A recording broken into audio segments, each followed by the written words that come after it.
What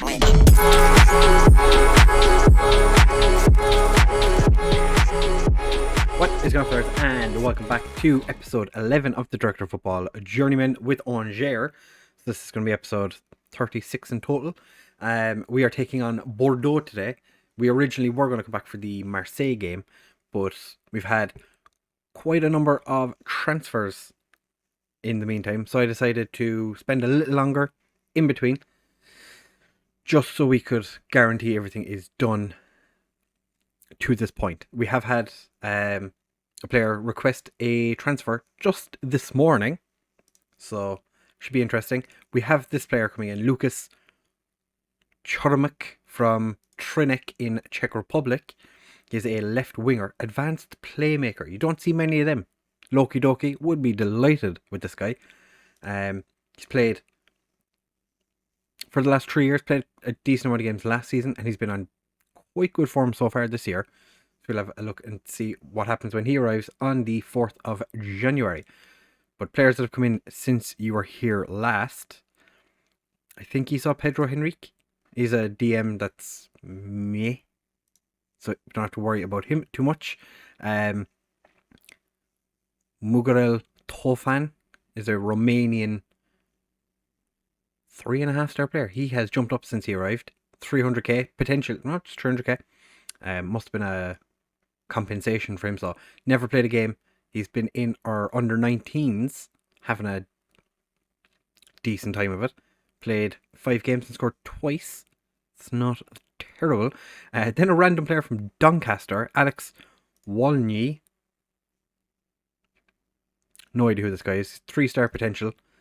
He's been in our B team and he has 2 appearances so far, no goals. Never actually played a game for Doncaster, but he's English, Polish. So, be interesting to see, because he's got decent attributes. Natural fitness of 16 is quite good. But of all the players, of all the clubs, Doncaster.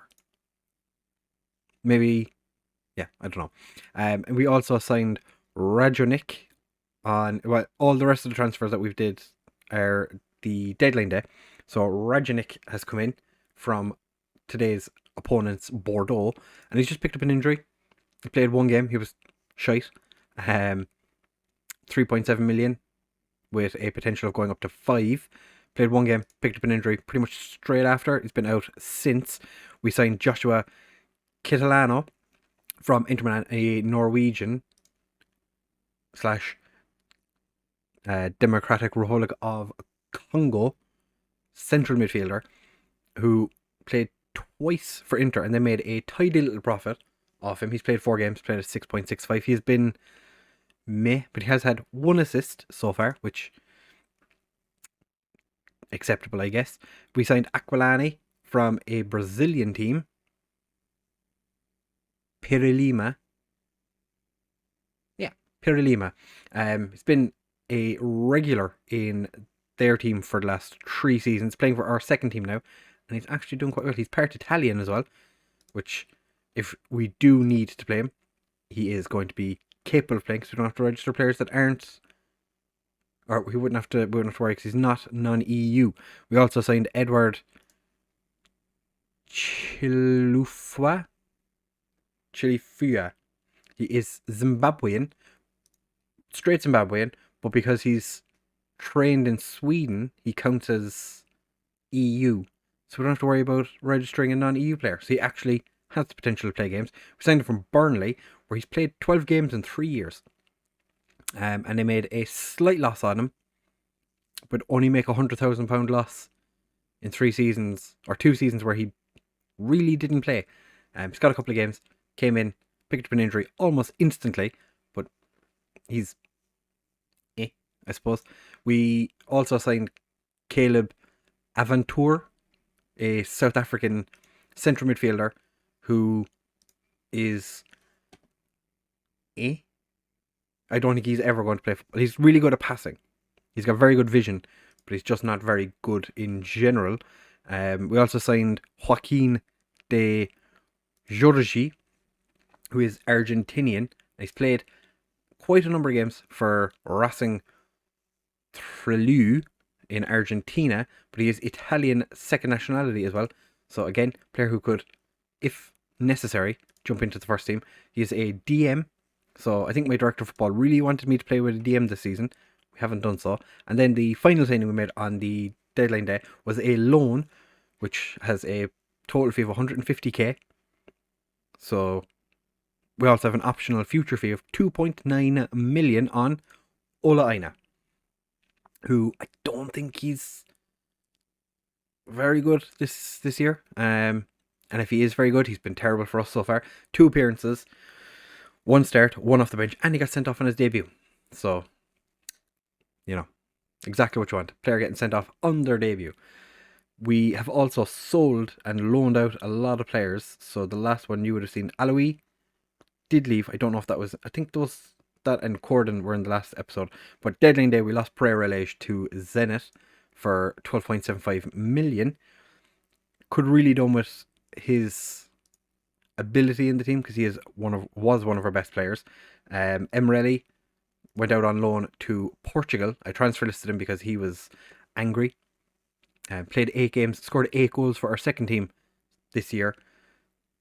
I think he was on the bench for a couple of first team games this season, but he just wasn't it for him. And then we loaned out a couple of players that were not really in the first team. Since you were here last, though, we did get smashed by PSG 5-0. Amin Ghouri scored a hat-trick on his debut. We had absolutely no way of playing against them. Clayton did pick up an injury before the game, so Lafelle started in that one. Then we played Reims, and we smashed them 6-1. Alastra made his debut. Schallenberg scored a brace. De Graca scored a brace. And Toure scored a cheeky little brace. So that was quite nice. Then we went and played Nice and lost 4-2. Kalantari got his first goal for the club, and Gabel scored. And then Ola Aina got himself sent off. Before Ola Aina got sent off, we were in with a shout, and then we just kind of failed to play against them the way we needed to. Then against Leon, we dominated the game. Absolutely dominated it. I went just ever so slightly defensive after Torre scored the second goal, and then they scored in the 92nd minute. So, what have I learned? Never go defensive. What am I going to do? Probably go defensive at some point again. Then against Lille, just could not control Jonathan David. The Canadian superstar was a beast. Unfortunately for us, after they scored their first goal, Torre missed a penalty, and that just seemed to kind of sum up the day for us. We went and played Marseille in the last game. De Graca scored a hat-trick. Kalantari scored a brace. I was quite happy with everything that happened in that game. So we've gone through transfers. We've gone through the games we've played up to this point, and this is where we sit in the league. Currently, 15th. 2 wins, 3 draws, 3 defeats. It's been an okay start to the season, I guess. We've been better than Dijon, who've only won 1 game against Reims, who are sitting 13th, and Saint Etienne have 2 draws so far. De Graca is our top goal scorer with 7 goals, even though he's not started every game because, like I said, he's been pretty meh at best. But from what you've seen, he scored lots and lots of goals. So we're going to go into this game against Bordeaux, and this is how we're lining up. We're back to Foggy Ball because the 4-3-3 wasn't really working for us. We're starting with Clayton in goal, who is back and fit. I think he played in the last game as well, so he's been quite good. Denore starts at right back because Orvik is suspended. Dunfak starts at left back because he's actually one of our best left backs. Oleana has been me at best. Norrington Davies has been decent, but that left back we signed, Xavi Quintella, terrible. He has been so bad. Mbaka and Nathan start at centre back today because Sagnan's form has been shocking, and Ache has been starting most of the games, but he is suspended for today's game. And against in central midfield, then we have Kitalano and Schallenberg playing together. I'm hoping that Kitalano at some point comes good. Illich is back from his injury, so we're gonna hopefully get to see him today.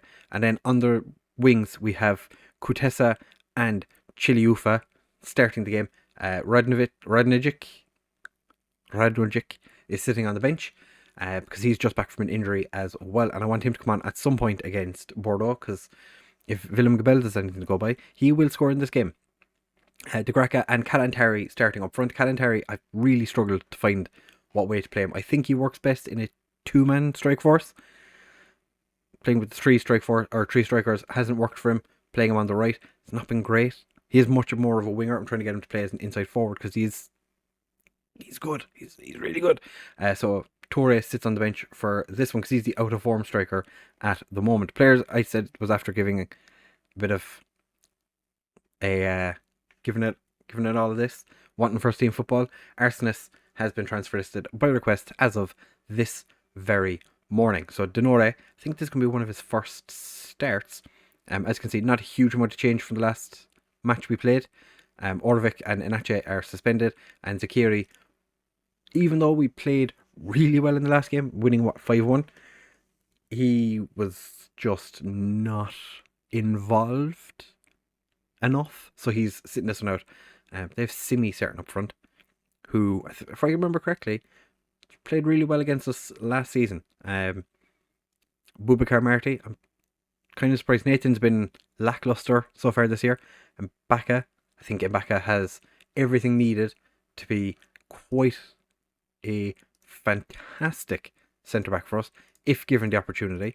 And we're going to give him the opportunity today. See what he can do. Keep up the good form from the last game. Kalantari has been, like I said in the pre-part of this episode, he's been disappointing. As I say that, he scores a goal. But yeah, Kalantari has been... I've struggled to find a place for him in the 4-3-3 that works, because he doesn't seem to work in a three-man strike force. He got quite lucky that the ball deflected off him, hit one of the Bordeaux defenders, and then landed nicely in front of him. But he does struggle with a three-man strike force. He's not fantastic on the wing, but he seems to quite relish. Yeah, I think we've discovered that he needs to be the advanced forward in a two-man strike force. He's cutting in off the wing on the right doesn't seem to be his thing, but he's doing well so far against Bordeaux, which, not something I expected. I expected a lot more of him this year, but he's been a little lackluster. I'm glad to see that he's actually picked up today, because it was only against Marseille I put him in there because of Toure struggling, and thankfully Clayton's in goal, because when Clayton's not in goal, we are questionable at the back. And Odin heads just over. Down at the bottom says it looked like it was easier to score than to miss. I'm not sure. That didn't look the easiest chance in the world. Kalantari scoring twice in the first 4 minutes.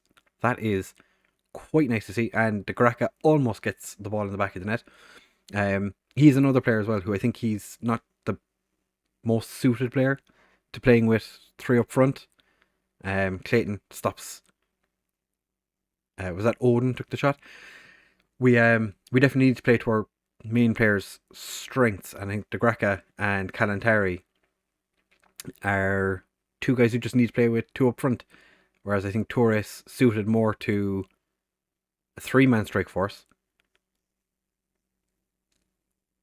So it's going to be difficult to see what we can do with them. But Kutesa almost gets the ball past the Bordeaux keeper. Unfortunately, the Bordeaux's keeper had a trailing leg and managed to keep that one out. And the corner was terrible, but we've managed to keep a hold of it. Kitano gets headed clear, but Schallenberg picks it up. Schallenberg is quite the utility player, because he's very good at centre back, very good in central midfield, can kind of play any role I want him to play in either position, and he can play quite well as a DM if we ever decide that a defensive midfielder is the way to go. Although we have Jakic, who when he came in, I did say he was going to be quite possibly the man to change our fortunes. Hasn't worked out that way. Things how we almost instantly moved away from DMs. It just wasn't working for us. We're a team that, even though we should be playing defensive, we're not able to. And De Graca has made it 3 just before half time. I'm surprised Jakic hasn't come to us and said he wants to leave, because I think he's only played like 19 games since he arrived. We have tried to teach him to be a Mazzella, but he is very much a ball-winning midfielder. And that was very unselfish from Chilufa. But there was mumbles of offside. Yeah, Liban. The centre-back overran and kept him onside, so I'm not going to complain. 3 up at half-time, unless we have one more attempt here. Schallenberg, what's he going to do with it? Slots it forward to Kalantari, and the goalkeeper has to be disappointed with that. That was terrible, terrible goalkeeping. Kalantari is having the game of his life today. I think the game against Marseille was his coming of age. The English-Iranian striker who, according to my assistant managers, we have 3 for some reason. It's definitely something that the director of football needs to sort. Three assistant managers is at least one too many. Radnevich is probably itching to get on, see what he can do. But I don't think there's, I suppose, Kutesa not having the best of games. Kalantari's in, and Kalantari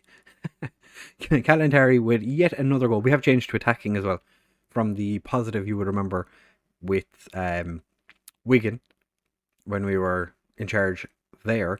But speaking of Wigan, they've had a meh start to the season, if I remember correctly. But one of the scout reports that I got in my inbox was about Rob Senior, who, if you've been watching since the Wigan series started, came through our first youth intake, was a player I absolutely adored, gave him his debut at 16, and all the Grakas put it in the back of the net. 6. This is definitely going to help our goal difference. But yeah, he came up in my scout reports. Wigan won 40 million from him. 40 million. He's a championship player who last season didn't score too many goals. He scored 7 league goals. So, would you spend 40 million on a championship striker who can only score 7 goals? Because I don't think I would. I actually haven't checked. Oh, Mbaka, what are you doing? Mbaka handles the ball under no pressure. Is he getting sent off? No. Under no pressure, Mbaka handles the ball in the box. Concha, the Magic Conch, scores for Bordeaux. So now they, like Clayton, could have had his clean sheet bonus, but he's lost it because Mbaka made a boo-boo. So we're going to take him off and bring on, we're going to move Schallenberg back to play as the ball-playing defender, undefend. Mbaka is going to come off for Illich, and I'm going to leave him as Mazel actually, see how he gets on. Leave him run around a little bit. Radnovic is going to come on for Kutesa. I think we played him on the left in the first game. Let's see what he does on the right in this game. And Denere is struggling, but then again, I don't want to say too loud, but our defense hasn't had a whole lot to do today. So, not too worried about it. Carrillo. I'm guessing he's just come off the bench, because I have not seen his name at all in this. Yeah, Casilla semi-started. So Carrillo must have just come on, and he's being... Why would they... That's... Yeah, Kitlano, who is one of the shortest players in our team, marking the tallest player on the Bordeaux team.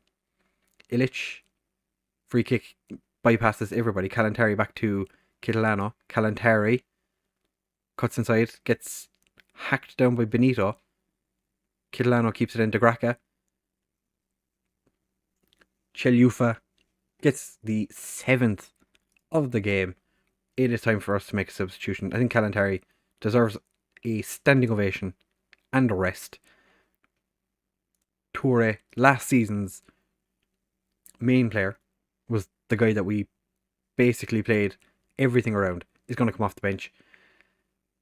And Kalantari can sit on his perfect 10. And Chilufa is on a perfect 10 as well. That's going to disappear now that he made that mistake. It's 7-2, lads. You don't have time to score 6 goals to win this game.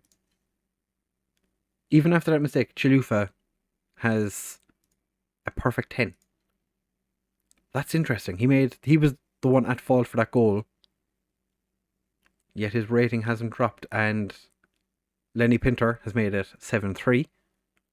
There's still 4 goals before there's 2 minutes. They're not going to.